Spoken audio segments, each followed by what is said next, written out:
बंद दरवाजे का रहस्य। रीना एक छोटे कस्बे से शहर पढ़ाई करने आती है। हॉस्टल में उसे एक सस्ता कमरा मिल जाता है, लेकिन हॉस्टल की वार्डन उसे चेतावनी देती है, बेटा उस कमरे के बगल वाला कमरा मत खोलना, वो सालों से बंद है। रीना हंसकर टाल देती है। पहली रात के 12 बजे रीना को नींद नहीं आती।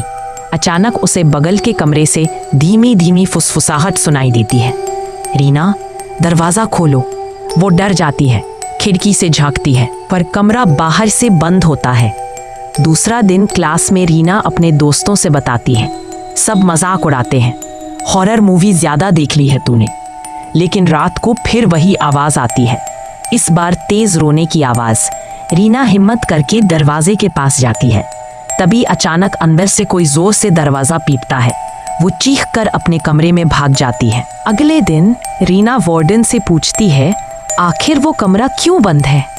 वार्डन पहले टालती है, फिर धीरे से कहती है, उस कमरे में 10 साल पहले एक लड़की ने खुदकुशी कर ली थी। तभी से कोई वहाँ नहीं रहता, और जो भी रहा उसने अजीब हरकतें की और हॉस्टल छोड़ गया। रीना डर जाती है, लेकिन जिज्ञासा भी बढ़ती है। तीसरी रात रीना को फिर आवाज़ आती है, इस बार साफ साफ, रीना मेरी चीज़ मुझे लौटा दो। रीना घबरा जाती है, मेरे पास तो कुछ भी नहीं है। लेकिन तभी उसका ध्यान अलमारी में रखे एक बैग पर जाता है। ये बैग उसे हॉस्टल में शिफ्ट होते समय पहले से रखा मिला था। उसने कभी खोला ही नहीं। वो बैग खोलती है, अंदर से एक पुराना फोटो एल्बम और एक खून से सना दुपट्टा निकलता है।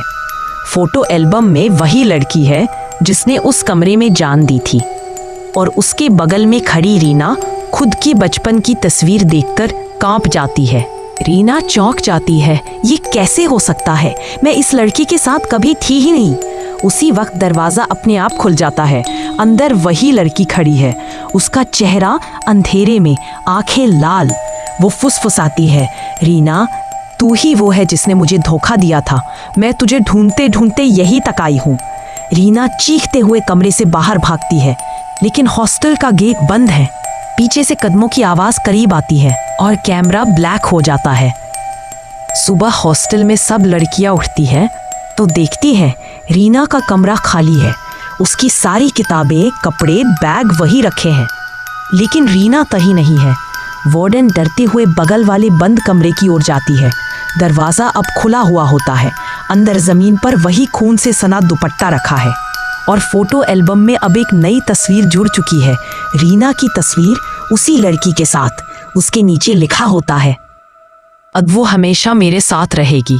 दोस्तों, अगर ये कहानी सुनकर आपको डर लगा हो तो इसे लाइक करें और उन सब तक शेयर करें जिन्हें कभी इन चीज़ों पर भरोसा नहीं होता। और हाँ, रोज़ ऐसी ही कहानियाँ सुनने के लिए हमारे चैनल को सब्सक्राइब करना मत भूलें। Thanks for watching.